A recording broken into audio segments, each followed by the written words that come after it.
Bunge la Seneti la Marekani limefanya marekebisho makubwa na ya kihistoria kwenye muswada wa sheria unaohusu mahusiano kati ya Marekani na Tanzania kwa kuondoa pendekezo la awali lililotaka kusitishwa kabisa kwa misaada yote ya kiusalama na ushirikiano wa kijeshi. Hatua hiyo imekuja kufuatia kuwasilishwa kwa waraka rasmi mnamo tarehe 11 mwezi Juni mwaka wa 2026 ambao ulifafanua kwa kina mabadiliko yayo yaliyopendekezwa na Seneta Johannes Shaheen wa nchi hiyo. Marekebisho hayo mapya yanalenga sasa kulinda na kudumisha ushirikiano wa kiusalama kati ya mataifa haya mawili kwa ajili ya maslahi ya ukanda nzima, ingawaje bunge hilo limeamua kubakiza vizuizi vyote visivyohusu ufadhili wa miradi ya maendeleo na hatua nyingine kali za kiuchumi zilizokuwa zimeainishwa hapo awali. Toleo hili jipya la muswada unaofahamika kwa nambari S547 linatarajiwa kuwasilishwa na kujadiliwa rasmi mbele ya kamati ya bunge la Seneti la mahusiano ya kigeni mnamo tarehe 17 mwezi Juni mwaka 2026. Mswada huo wa mwanzo ulikuwa umewasilishwa rasmi katika vyombo vya sheria mnamo tarehe 19 mwezi Mei mwaka 2026 na Seneta Johannes Shaheen akishirikiana na mwanasiasa mwingine wa nchi hiyo Seneta Ted Cruz. Hatua hiyo ya wabunge hao wawili ilichukuliwa kufuatia matukio makubwa ya ghasia iliyotokea nchini Tanzania mnamo tarehe 29 mwezi Oktoba mwaka 2025 ambapo furugu hizo zilisababisha vifo vya raia na madhara makubwa ya kijamii. Katika rasimu ya kwanza ya muswada huo kabla ya kufanyiwa mabadiliko ya sasa, wabunge hao walipendekeza kuwekwa kwa zuio kamili la msaada yote ya kiusalama pamoja na ufadhili wa miradi mbalimbali ya maendeleo yaliyowekwa nchini Tanzania. Vikwazo hivyo vya mwanzo vingeathiri moja kwa moja upatikanaji wa fedha kutoka shirika la kimataifa la Marekani la ufadhili wa maendeleo linalojulikana kama DFC, benki la mauzo ya nje na uingizaji bidhaa ya Marekani, pamoja na shirika la biashara na maendeleo la nchi hiyo.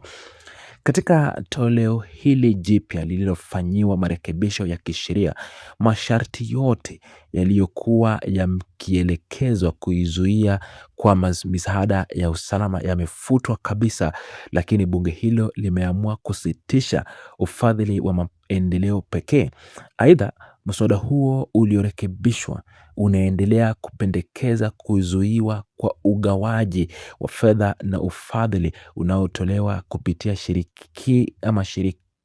shirika la Millennium Challenge Corporation almaarufu MCC kwenda Tanzania hadi hapo nchi ya Tanzania itakapofanya jitihada za kutekeleza masharti maalum yaliyowekwa na bunge hilo.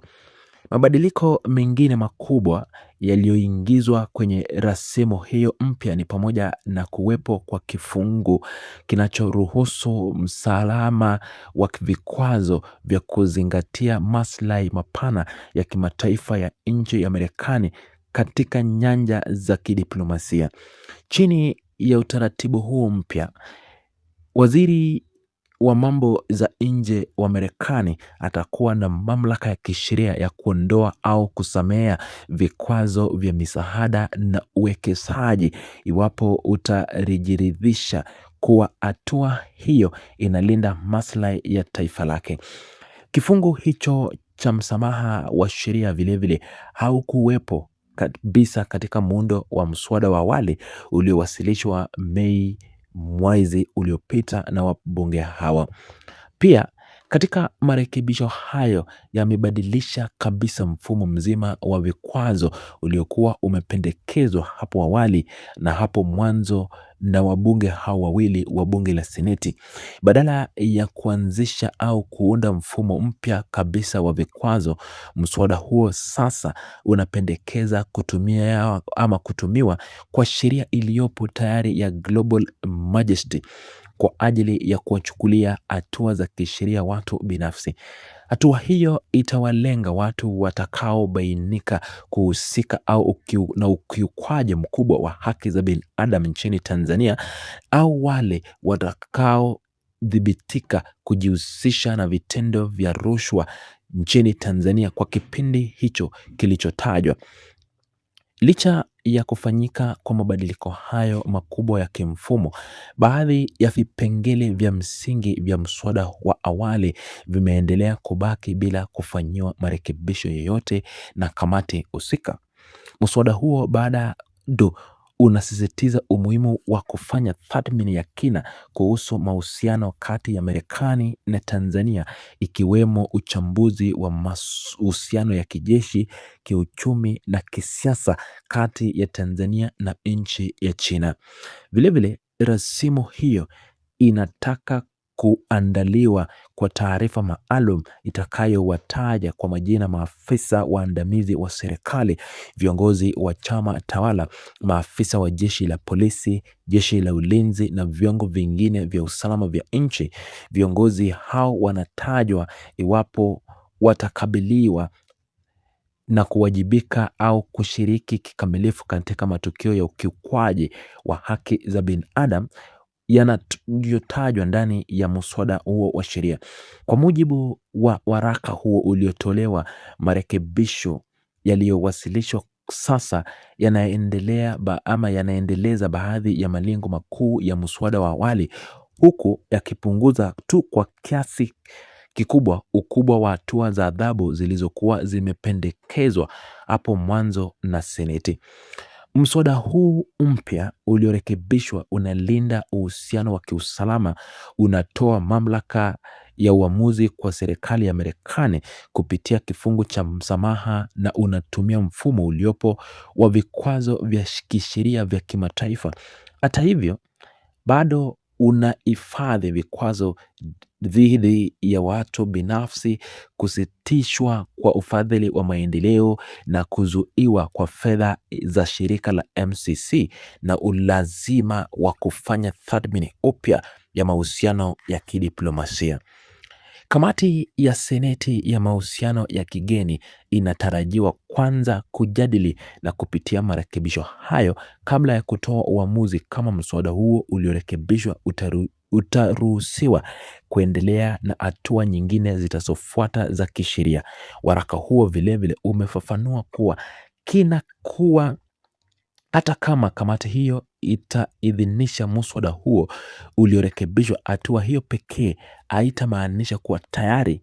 umekuwa sheria kamili ya nchi hiyo. Mswada huo vilevile bado utalazimika kupitishwa na baraza zima la Seneti na kisha kupelekwa kwenye baraza la wawakilishi wa Marekani kwa ajili ya kupigwa kwa kura na wabunge wote kabla ya kuwasilishwa rasmi kwa rais wa Marekani Donald Trump kwa ajili ya kutiwa saini kuwa sheria kamili. Iwapo mswada huo utapitishwa katika muundo wake wa sasa, ushirikiano wa kiusalama na wa kijeshi kati ya Tanzania na Marekani utaendelea kama kawaida, sambamba na utekelezaji wa programu za misaada za binadamu na afya, huku ufadhili wa maendeleo na fedha ya shirika la MCC zikiendelea kubaki chini ya vikwazo vilivyowekwa ili kushinikiza uwajibikaji na kulinda misingi ya kisheria.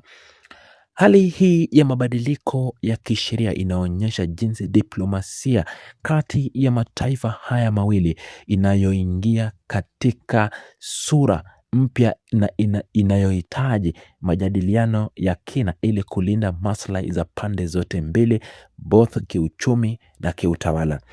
Hatua ya bunge ya Seneti kuondoa zuio la misaada ya kiusalama inatajwa kama ishara ya kutambua mchango wa Tanzania katika kulinda amani na utulivu wa ukanda wa Afrika Mashariki kupitia vikosi vyake vya ulinzi. Hata hivyo, msisitizo uliowekwa kwenye vikwazo dhidi ya watu binafsi na kusitishwa kwa fedha za maendeleo unadhihirisha kuwa masuala ya haki za binadamu bado yanapewa kipaumbele kikubwa na watunga sheria wa Marekani.